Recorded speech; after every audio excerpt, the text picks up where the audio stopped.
a show that tonight is all about gardening and groceries, and it's bog-off night at QI. 4 comedians for the price of 2. Cutting the mustard, it's Rob Brydon. And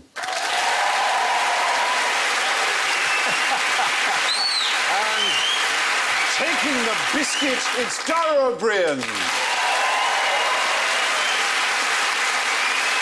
Spicing things up, it's David Mitchell.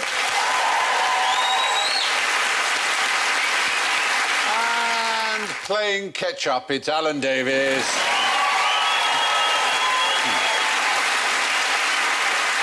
But before we head over to the garden to turn over the first sod, let's hear your buzzers. And Rob goes, Dara goes, David goes, and Alan goes. Pan upon it, pan upon it. Come on, love, got a couple of juicy ones here. Go on, pan upon it. Thank you, thank you. So, let's get off to an easy start. What tools do you need for do-nothing gardening? No tools. You think? It's also called natural gardening or natural farming. It's an Eastern version of our organic farming that has actually spread around the world. You sort of have to dig with your hands or persuade other animals to do the gardening for you. Yes, persuade other animals. So you sort of persuaded a fox who doesn't want a sort of den, but a rockery. Well, in the case of paddy get some fields... fish in and they desperately try and dig a pond before they die. Well, fish is right. Well, in paddy fields, where, as I say, it started in the East, they use ducks instead of herbicide. They eat the weeds. The throttly things that kill the rice, and they use carp as well to helps purify and keep the water in the paddy fields good. Well, this is like having a goat, isn't it? It is like having a goat. In the nicest sense. Yes. It's like having a goat, but now the goat has been usurped because the wallaby is being introduced in larger numbers now in Britain because it makes a good family pet and it eats the grass, and it's more fun than a goat. It's more intelligent. A better family pet than that traditional family pet, the goat? Yeah, surely not. Surely all those Christmas mornings where children go, it's a goat! It's true. I read about it in the paper. There's a guy who breeds them, and he says he's never been busier. Oh.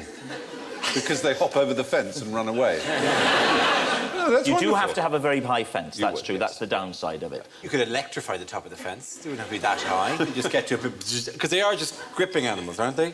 Wallabies? That's a koala, isn't it? Surely. They're not big climbers, famously. They're not big climbers. Well, then you don't need a They're big fence. bouncers, aren't they, basically? What? I don't mean in the sense of nightclubs. Nightclub bouncers. They are of the bouncing animals.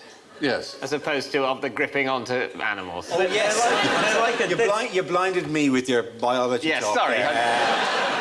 Yeah, he's a man called Masanobu Fukuoka, responsible for do-nothing gardening. It all works very well. And he invented seed balls. Are you familiar with seed balls? You make a little ball out of clay, mud, and various nutrients, and you just chuck it around, and it seeds. You put a load of seeds and some mud and something in a ball, and then just chuck it. And then leave it there to grow. More or less. And that's preferable to just putting some seeds wherever it will. Well, you chuck it where you want it to be, right. Obviously, yeah. But you use far fewer seeds. It's much more economical. And is it like for planting things that were difficult otherwise to reach? Stuff on the other side of like, lava or something like that? Surely you could just walk to the point at which you would land and just plant seeds there, surely. It's if you want, like, hanging baskets, but you haven't got a ladder. So what you do is you get a basketball player and a seed ball, and that's... There you are. Yeah. Exactly. Game on. Plus, there are seed guns. You familiar with a seed gun? I'm guessing you take a seed ball and you put it into a large gun-like device and you just shoot that mother. Thank you. Thank you for giving us the pre-watershed version, but actually... of the gang talk. It is... Gang talk. Yes. The acceptable face of gangster rap. There on the left is a seed gun. It is literally a seed ball-type mud thing, but made in the shape of a gun. Why would you do that? Well, imagine that you are citizens of Richmond, Virginia, and your murder rate has gone up so far, you're casting about for some way of trying to suggest peaceful uses of guns. So you make a mud gun with seeds in it to plant flowers of hope. But, The flowers arrive up in the shape of a gun. Sure, that's... Well, slightly, as you can see on the right. That's promoting a gun. You could have a kind of gangster rapper, and he's thinking, I'm trying to put the gangsters, the guns behind me. Then he sees the flower bed, and he thinks, a gun, what a great idea. And how convenient. A bullet tree.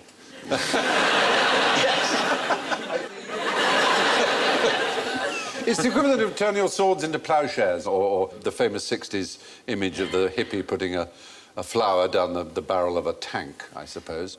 But guerrilla gardening is a similar thing. Do you know about guerrilla gardening? Guerrilla gardening is that where people take random patches of land which they don't own and garden on them. Yeah. Is that what people do? Exactly. Because they know... Thank you. That's, you know, that's not confusing to anyone. No.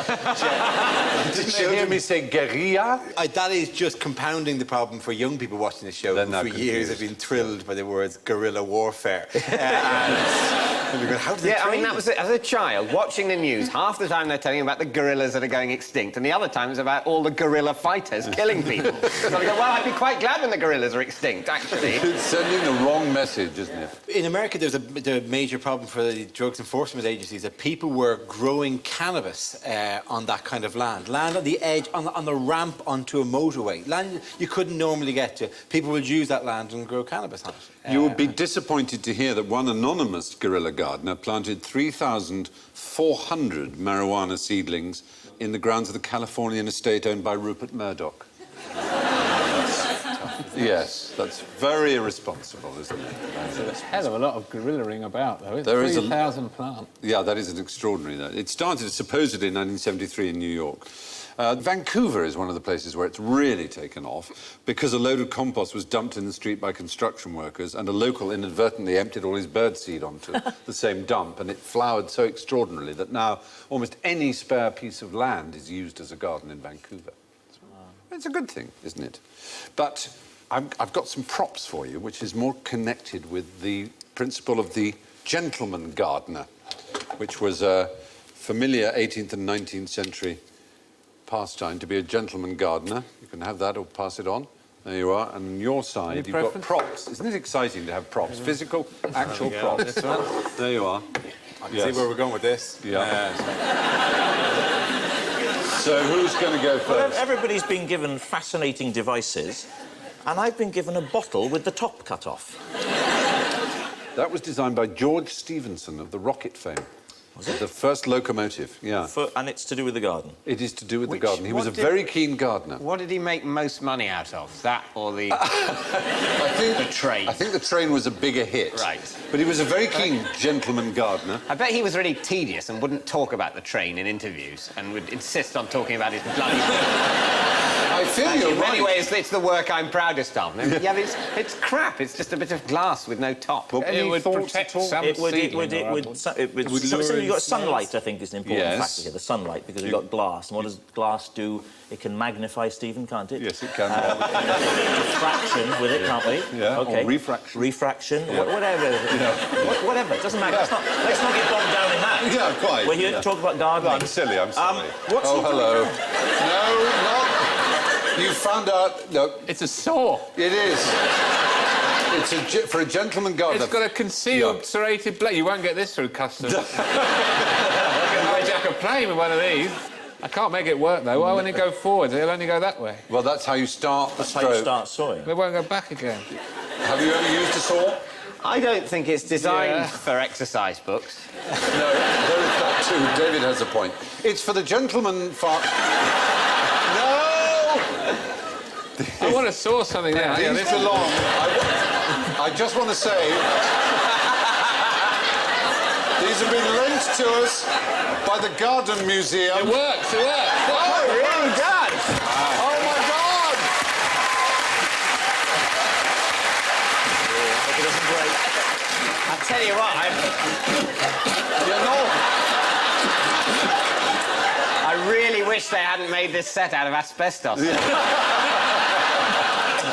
Brilliant. That's a very good invention. It's for the gentleman who's walking along and he sees an overhanging limb of a tree or overhanging limb of a person, for that matter, and decides to... Oh, no! What have I done? No!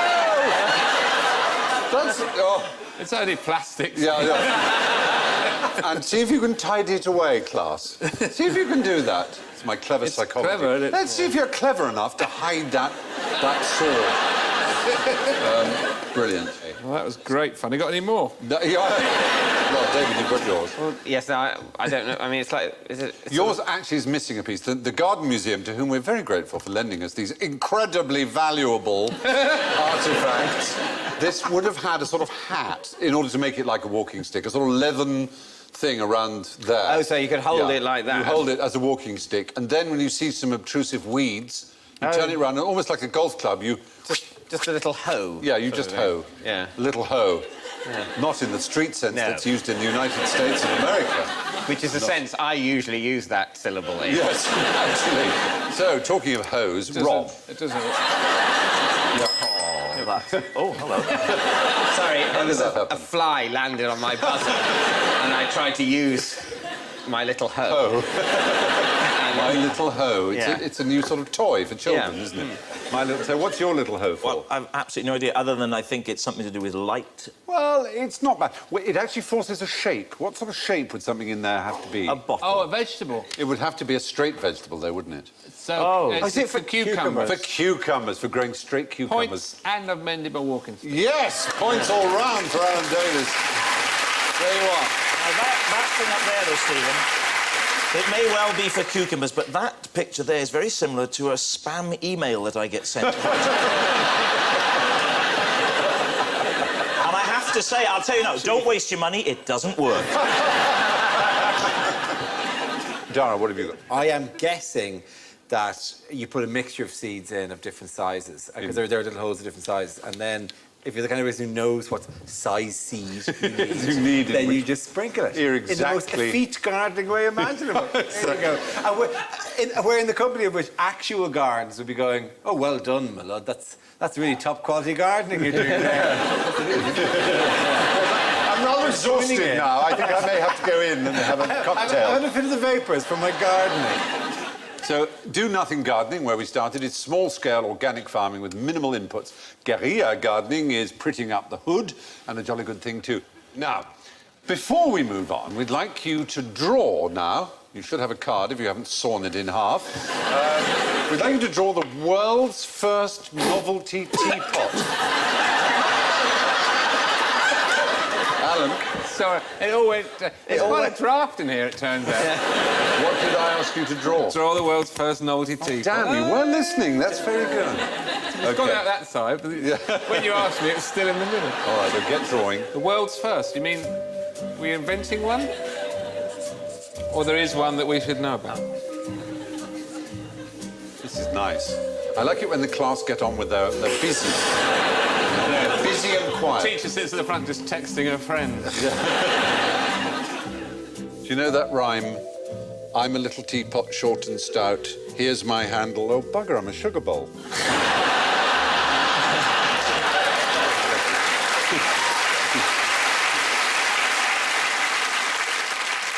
How are you doing? Is everyone ready to show yet?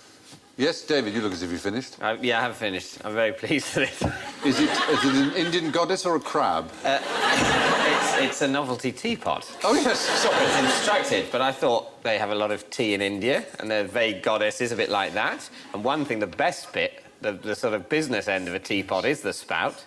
So someone might have invented one with lots of spouts. A multiple spouted teapot. You'd have to pretty much surround it with cups.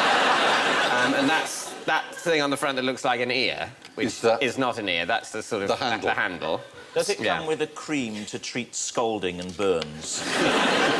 No, but it came in a society in which the burning of various members of it was not considered important by those in charge. Good point. Good satirical point. Yeah. What have you got then, Rob? What I've done is I've come up with a thing called handy tea. So it's a teapot. This actually, all jokes aside, this could be a goer. This... And the finger is cocking a snook to authority, so that'll appeal to the youngsters. But the rest of it, and I've called it handy tea. Yes. Which finger exactly? That's the thumb. That's weird... You're absolutely... Yeah, it's a very weird... long... Unless it's the left hand... Which has got 5 fingers. You're absolutely right, yes. It's not anatomically correct. No, that's It's only a prototype. Anatomically, right. Contents may differ upon delivery. Right, anyway, but I think you'd have to agree there's something for everyone in I there. think it's very wise of you to have signed it. Yes, I have. If you hadn't, I would have nicked that idea. I'd probably leave the recording at this point in order to capitalise on it. Dara, what have you got? It's supposed to be an Egyptian character. Oh, yes. See, I thought you wanted the first one. I want some historical. And the Egyptian character is doing the traditional Egyptian hieroglyphic thing, but that it pours out of his arm. That's very clever. Now, fortunately, I don't know. I can't draw Egyptian clothes, so I've made him wear a small tuxedo. And a little dicky bow. So he's an Egyptian on the way to some sort of black tie event, maybe the opening of a pyramid. And you've not only signed it, you've actually put a copyright notice on just it in case that isn't the correct answer. I think it's actually... Superb. I very just say good. to David, I've also now copyrighted. Ah, very good. Well done. You have to put the date if you copyright something. So, yeah. Do you think I should copyright mine? Or do you think it's... wouldn't bother. I'd say save the ink. Alan, what have you got? So now what I've done is I've done a bloke with a beak, and he's... It's a long, tall pot. Oh, yes. You can feel the feet as well. It'll stand there. That's his arm. And then it'll all come out of his That works. beak. And then his little baseball cap, that's the lid. The only drawback here is you will need long, thin tea bags. I think that's going to be a hell of a difficult thing to clean. But you shouldn't clean a teapot. Don't clean a teapot. You don't clean a You teapot, should never David. clean a teapot. No. Under no circumstance. Provided you only put tea in it. No, well, It's OK, being I'm used gonna- as a let me- teapot. If you came in and couldn't find the loo one night... I have only... Follow the hunch, but I sense a hypothetical situation. This is not a hypothetical situation. I've only ever used a teapot for tea. But occasionally, if you make sort of tea in a teapot once in a blue moon when you can be bothered in a vague attempt to seem more civilised than you actually are, you then sort of leave, still got a bit of tea in you it. left some it to tea go cold. Oh, yeah, you rinse it leave out. No, you don't rinse it out because it you forget, stains. because immediately you're tired of being civilised and you want to go to the pub. You leave it there for weeks and weeks and months, and then when you have a look in it, it's gone disgustingly mouldy. And it's talking to you. Yeah. At that point, the flavour that you would get if you didn't wash it from your next cup of tea is, if anything, too characterful.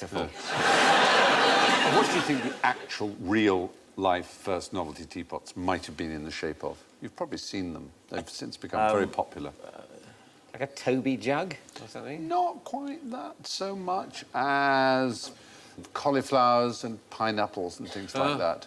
That's the classic sort. But that was very early. We're talking about Queen Anne's time, early 1700s. Oh, mine's much better than that. Yes, it probably is. Anyway, we probably ought to move on. Where's the best place in the world to discover an entirely new species? The National Geographic Channel. Maybe. They're at the forefront. Do you think you might spot something on the edge of shot that the documentary makers have? See, they're going on about that monkey or whatever, but that's a totally new sort of caterpillar. What about the Amazon rainforest, where they're discovering new things all the time? Kent. Yes, that would do. Kent? Kent would do. Basically, your own garden. You may say, no, how? There won't be anything in my garden that hasn't been discovered. You would be amazed. In 1971, Jennifer Owen, a biologist, did a very long-term study of her ordinary garden in a suburban house in Leicester. She discovered 533 species of ichneumon wasp. Just that family of parasitic wasps. 15 of these had never been recorded in Britain. 4 of them were completely new to science in a suburban garden. So in your garden, if you have a garden, there will be things. Gilbert White, the naturalist, said, nature is so full and so varied that if you want to find the place with the most variety, it's the place you most study. It almost doesn't matter. Just take a piece of land and look at it hard enough, you will see things that... Still going rainforest, I'm sorry. Yes, but you'd have to travel thousands of miles, you'd have to park there, you'd have to look, you'd have to, you know... Park? The point... Yes. Everyone knows it's a nightmare parking.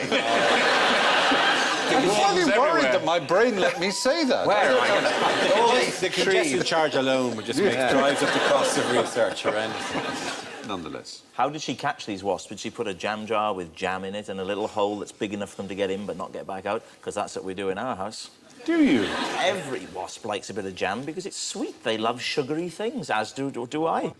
You know when you find a bee and it's crawling on its last legs, I always rescue them. you give it honey.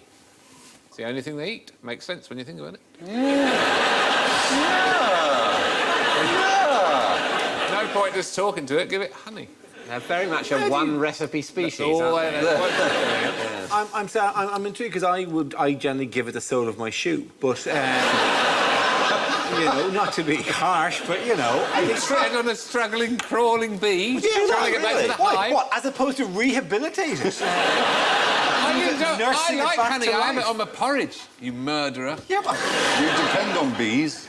We need the bees. okay. So in future, I should lure the bee back. And sorry, do I get a syringe of honey, just a tiny amount of honey? How do I feed pipette. this Spoon of to honey, save a leave bee? it with the honey, don't tread on it. It should be But- criminal but- offence. but- You should be arrested. You should be locked up, you know where? In a hive. But isn't it true, though, that a bee in his entire lifetime makes an absolutely tiny amount of honey overall? I mean, just a But there are just minute lots amount of of them, honey. yeah, but they're So you team don't players. have to give much rehabilitating honey to this one bee So before the nation, the world, is making a net diabetic. loss from that bee.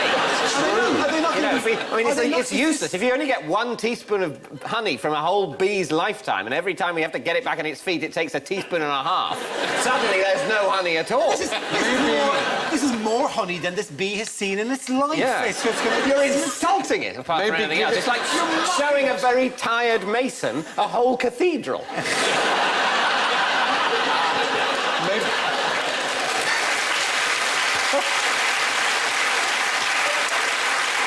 Well, let's say that you're in between Alan and Dara. So, like Alan, you want to help the bee give it honey, but like Dara, you also want to kill. what you can do is you get what I would term too much honey, and you see the bee and you pour molten. Look, hear me out. All right, okay. And then you watch him die a slow as Yeah, he. I carry on with... Oh! Yes, I've now heard you out. Yes. And it's no better. Well, no, that's worse. That's much worse than what I did. Torturing You're a being bee. humane, are you? Yeah, I am being- You're not. You're getting a kick out of it. Let's forget I'm that. not drowning the bee ironically in honey. You want some honey? You want some honey? You can't How much drown honey them. do you want? Is this too much honey? Yeah. Straight. Oh, not so keen on the honey now, are you, after your lifetime making honey? You may try and drown bees, Dara, but I will follow you. It wasn't Dara who wanted to drown the bee. Yes, it was. My He's a scenario. bee drowner. He wanted to smash it with his shoe. He wanted It is to a tread bee. on it. It is a bee in a bath. I don't then go, right, get the shoe, splishy, splashy, splishy, splashy. Your murder is based on circumstances. If there's a bee that looks as if it's on its way out and it's just going that... You are like the Swiss surgery of beekeeping, aren't Essentially, you? yes. You are trying to give them Dignitas. dignity. I'm Yeah. dignitas for bees. Dignibuzz is what you are. Dignibuzz. And then I do turn to people and go, it's what the bee would have Have wanted. Very good. Well, thank you for that interesting, fierce, and I think productive debate. Very pleased with that. We're going to move on now, but the best place, as you didn't quite point out, to find a new species or plant or animal is in your back garden. Who finds garden gnomes attractive? I do, and it's lovely. It's lovely to get the opportunity to be able to admit it in public. Good. Yeah. Oh, look at that.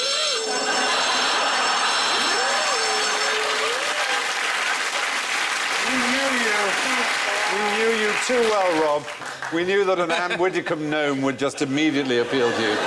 Her bikini is a little bit too small for her. Actually, a little bit of overhang there. But she's had a Brazilian, which is thoughtful. Oh, I hate when the gnomes when it goes out. Yeah, no, you don't. The sprouting gnome is not a good thing, no, definitely. When did gnomes first arrive in British gardens, do you know? 1922. But earlier than that, actually. 1847. And there was a strange man called Charles Isham, who was a vegetarian spiritualist, who believed that putting ornamental garden gnomes into a garden would attract real gnomes. That was his Did he wish sad to try point. and kill real gnomes? No, he wanted was to trying commune with entrap them. He wanted to real commune with men. them. He said seeing and hearing gnomes is not mental delusion, but extension of faculty. It's a nice try, isn't it? It's lovely being clever when you're mental. Yes. This man, Charles Isham, he introduced 21 porcelain gnomes, of which one still exists, and there it is. It's the original garden gnome in the first one ever. It's been insured for some £1 million. The red cap, which is a feature of all gnomes, it seems, and you may think there is a family resemblance to that chap and Doc or one of the other dwarves in Snow White and the Seven Dwarfs, and they were based on this idea that German gnomes, or whatever you want to call them, dwarves, had these red caps because they were miners, and German miners wore red caps. There were in Wastwater or Wastwater in the Lake District. There were at 48 metres, there were a whole load of gnomes set For divers, deep down for divers to look at. 3 people drowned, apparently, trying to go and look for them, so the police came and took them away. And the gnome garden was put back at 50 metres this time deep, just 2 metres deeper, and the police didn't take it away. Can you imagine why that would be? If they took it away when it was 48 metres and 3 people had drowned, why would they then leave it? Maybe it's a visibility thing. Good effort, but no. It's too far for the police divers. The police divers' health and safety people won't let the police dive that low, so the police couldn't recover them from that depth.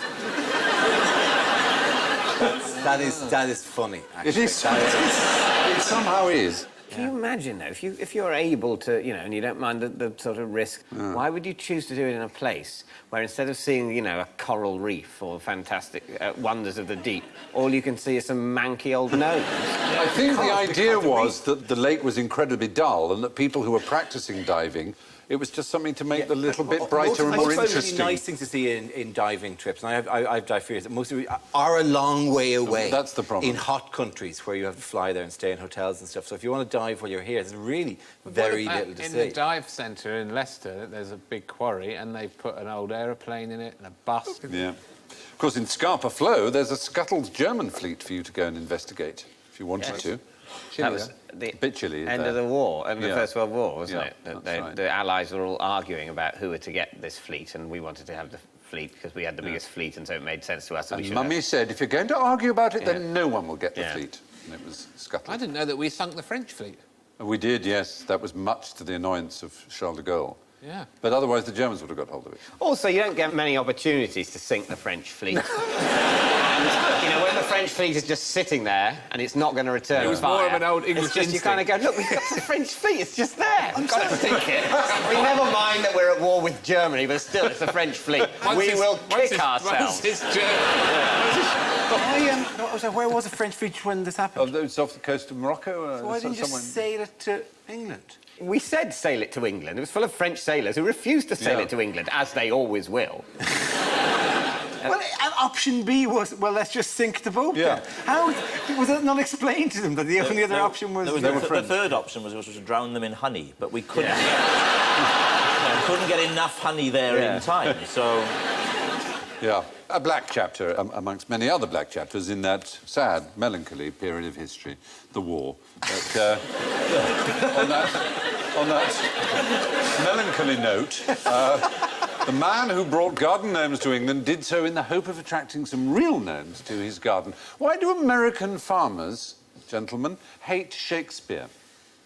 There's a picture of American farmers hating Shakespeare. Something to do with Shakespeare caused immense trouble to American farming.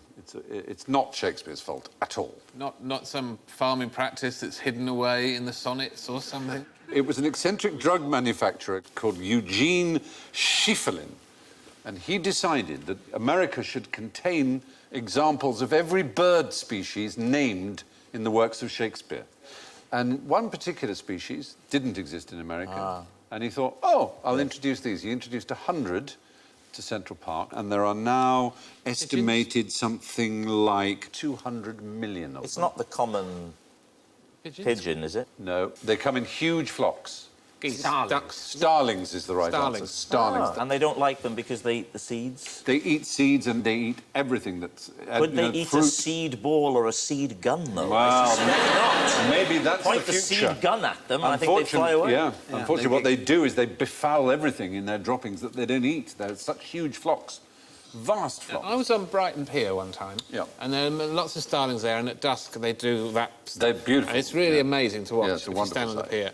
And then someone said that starlings come from hundreds of miles away to join in The this flock. coastal flocking. Yeah. And they come from as far away as Germany and Poland. A and lot fly of the Polish around ones are and- coming over here now and taking away a lot of the... a lot of the British starlings' jobs. You'll see a lot of British starlings just sat on the prom like this, bloody typical. Yeah. Yeah, but they're the lazy British starlings who don't want to Yeah, work. why don't they just get up and join in, you know? But they won't, will they? It's typical, typical. No, you're right. The flocks are up to 1 million, some of them. I mean, enormous flocks. Are they just having fun? Or is it a good way of eating? No, in the case of fish, I know that what they're really doing is presenting, as it were, an enormous fish that sort of glistens and frightens some predators, and in other cases it confuses and dazzles, and they're a lot safer than... Starlings are basically scared of sharks. I'm not so sure about The shark shaking might fish. leap out of the West Pier. You may laugh, but when was a starling last killed by a shark? That's true. So it works. You're absolutely right. It's 100%. It is 100% starkly proven that this shall keep us safe from sharks. Come on, boys. Fum! And they're like that. So, good, excellent. Starlings were brought to America in an attempt to introduce all the birds in Shakespeare to the US. They're now a major pest. Which is correct of these grocers, or grocers? It's grocers apostrophe. Why does this annoy people? They're all right. Well, of course, they're all conceivably right, aren't they? Oh, is it But though? it's just a way of asking whether you care about apostrophes. Well, the grocer's apostrophe is supposed to be like... They put them in where they shouldn't be, supposedly. They put, like, potatoes and put an apostrophe there or something. This doesn't bother you, does it? It doesn't bother me. It bothers me. Does it? Yeah, it bothers some people, yeah. Some people It's not write like genocide. books and get incredibly annoyed, and they form societies for the protection of the apostrophe. And There's one actually in Dublin, I don't know if it's a grocer, but something like that, and it's G-O-C-E-R, and then there's a comma, and then the S. And you go, you knew something had to go in there. You knew something had to go in there, but you couldn't. And it's like, it looks like a dead apostrophe. It looks like... But this guy had printed the sign. He'd obviously written out the sign that is and then sad, gone I to a know. sign printing company who went, That's no, it, right, that's whatever. Sign printing companies, you'd think one of the requirements of being a sign printing company is having a basic knowledge of where an apostrophe goes. They know, I'm convinced. All sign writing companies know, for example, how to spell accommodation. They must. Yes, yes. And I reckon when they say, OK, we're doing a sign for your guest house, would you like our normal service, or would you like our deluxe gold 5 times the price service? Well, we'll check your spelling for you. And everyone goes, no, it's all right, I'm not going to pay 5 times as much for you to check the spelling. They go, OK. Inevitably, OK, we're going to paint the word accommodation the way you've put it there, are we? In the knowledge that they'll have to get called back all the sooner when the people finally realise they've got it wrong. It's just every time you see accommodation properly painted and misspelt, the sign writer knew. Was bloody minded. He'd putting it out there wrong, knowing he'd get a repeat gig all You the can see sooner. how long he's been looking for a flat. There are very few situations in which this is vital. There are very few times that you will run in and go, where are the grocers? And they go, well, there's only me. But your sign implied that there was more than one grocer. exactly. You're so I'm right. looking for 3 grocers. Yes, that's the minimum I need in this situation, not just one. People have been ridiculing what's called the grocer's apostrophe since the 18th century. The Oxford Companion to the English Language notes that there was never a golden age in which the rules for the use of the possessive apostrophe in English were clear-cut and known, understood and followed by most educated people. Never. So some people have actually, like Birmingham, have abolished the apostrophe. Oh, yes, I read about this. Now, are there any places in America where they have an apostrophe? Well, they have places that are called Something's Creek. Yeah. Dawson's Creek. Yeah, for example. Only 5 places in the whole United States have an apostrophe. One you might have heard of is quite well known. It's a tourist resort on the East Coast, a very upmarket, shishy place in New England. Martha's Vineyard. Martha's Vineyard is the right answer. That has an apostrophe. And there are 4 others. Dave's Vineyard. Martha's Garden, Martha's Kitchen. There's Martha's Vineyard, Massachusetts. There's Ikes Point, New Jersey. The captions are nowhere near where the places are. John E's Pond, Rhode Island. Carlos Elmer's Joshua View, Arizona. Clark's Mountain, Oregon. And those are the only ones. So everywhere else they said don't bother with the apostrophe. Yeah. It's just confusing. Makes it It not seems look like so. a place name. Yeah. It would seem so. I wouldn't bother with Carlos Elmer's. Joshua view works fine, doesn't it? Why the hell do you need to have Carlos Elmer's specific view of Joshua? Take Joshua up, let's all have a look at him. We'll all take Carlos Elmer's view of this. Fine view of Joshua. Anyway, there you are. That's enough apostrophing. Many people are annoyed, apparently, by punctuation errors in signs, but others claim that the grocers are at the forefront of the evolution of language. How can you be sure that an apple isn't actually a pear without tasting it or opening it up? Well, some apples get deformed into a sort of pear-shaped way. There are round pears. I mean, that obviously is a very pear-like one on the right there. That's clearly a pear, I think. But there are round ones. Is it that you can't do that twisting thing with an apple? I think pear stems do tend to come off more quickly, don't they? But there's a really interesting way, and that is... One floats and one doesn't Which float. one floats? Apples float. Apples float. Apples float, Because is you it? dunk apples. Bobbing for apples, exactly. And it's better work. I'm going to be so embarrassed if it doesn't. Oh, it's like Brainiac. Whoa! Float! Wow, it's gone really big. floats. Wow, why is that? A pear. That's a weird-looking pear. Let's dare you. That's wrong. Okay. Oh, Six. son. There you are. It seems that the pear is denser. It's somehow odd. You think of them as sweeter and lighter and so on, but actually they're just structurally more dense. And you may try this at home and get a floating pear or a... Don't go to a green Or a grocer's, sinking like, apple, you know. but please don't write in. Write to the British Apostrophe Society. So They'd if love to know about it. Someone invites you to play a game of pear bobbing. Basically, They're trying to drown you. Walk away! Apparently, up at Owlswater, they did pear bobbing at about 50 metres. Yes. But the police decided not to do it. invited a load of strangely dressed dwarves. Pear bobbing. Yes. But oddly enough... Oh, I'm going to put this back down here now. Oddly enough, the oldest variety of apple in England is called a... Granny Smith, Bramley, Cox. No, a pearmain. And that's going to bring us on to our next question. Yesterday, I went to the supermarket and all I wanted was a loaf of bread and some milk, and I came back with a small jar of truffle oil, a pot of organic anchovy. I remember that day, that was Yes. and a flagon of fermented essence of Vietnamese sucking goat and a small curly-headed chap. When all I wanted was bread and milk. What was going on? Early onset dementia, Stephen, which I think that's what it is. It seems They're so. very clever with the way they put things in the aisles and they catch you out. You end up with a Swiss roll you had no intention of buying. Precisely.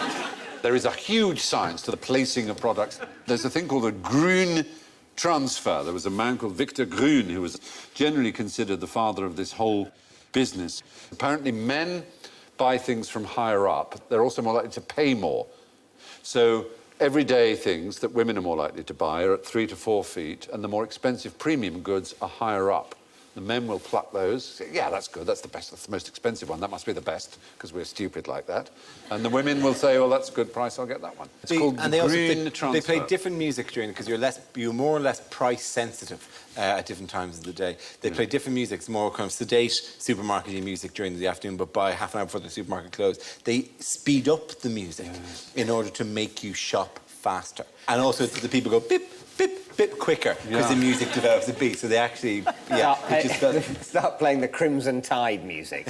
People shot like their lives depend on it. It seems we're all victim to this. I mean, I have to confess, I like to think of myself as an independently minded person, but I've gone into these shops wanting 4 things and come out with 20. Which of us hasn't? But they make them look nice, but then you go home and enjoy them. Oh, It's not that's like true. You go home and go, this is just tar. Why the hell do they make me buy it? It is still a packet of biscuits. And you go home and go, thank God I bought that nice packet of biscuits. I can have that now. Yes, there is an element to that. Yeah, I mean, like, we But give it out is- them as if they're being foisted upon us, like, and the guy in the mirror, they have bought our tar biscuits again. Take all good things off the shelves, only tar from here on. Anyway, that's probably enough about that. Shops have a number of tricks up their sleeves in order to trick us into buying things we don't need. And when you've fallen for them, you're the victim of a Grün transfer. And now it's time for 5 items or fewer of general ignorance. Fingers on buzzers. What are trees made of? Wood. Is the right answer. Yes, well done. Well done. You see? And what is wood made of? Carbon? Yes. And where does the carbon come from? The earth. The earth? Yeah. No, you'd think most of what makes a tree was drawn up from the soil in nutrients. It's air, is it? It's actually vast majority of everything that makes a tree comes from the air, yeah. Photosynthesis, which breaks down the air and leaves the carbon. And that's the carbon that makes a tree, so it is made of carbon. It's quite surprising, isn't it? Yeah. Good. What makes Australian spiders so dangerous?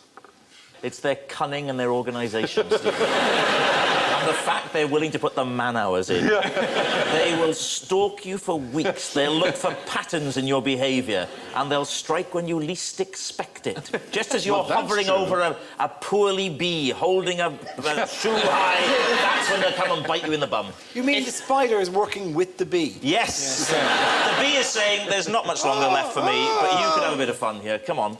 Come in and bite him. So is it that they sort of hide in loos? Well, not deliberately, but the only real danger they seem to threat these days, since 1981, when anti-venoms were introduced all around Australia, there are two very poisonous types. There's the redback and the funnel web, the famous redback's funnel very, web. People's reaction. There's the redback. Is it the way that people... Yeah, that no one has died from a spider bite since 1981. Yeah. No one in Australia.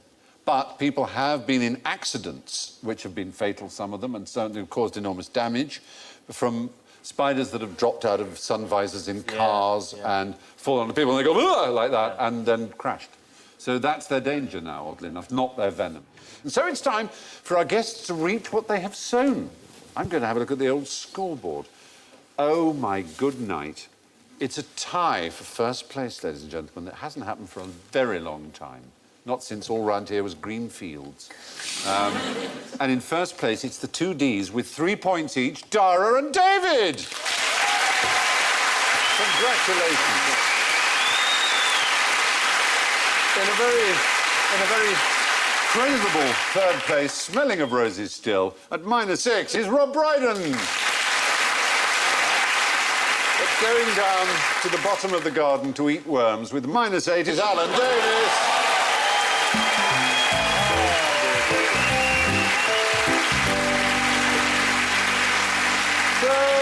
That's it from Rob, Dara, David, Alan and me, and I leave you with this quotation from Eric Morecambe. My neighbour asked if he could use my lawnmower, and I told him of course he could, so long as he didn't take it out of my garden.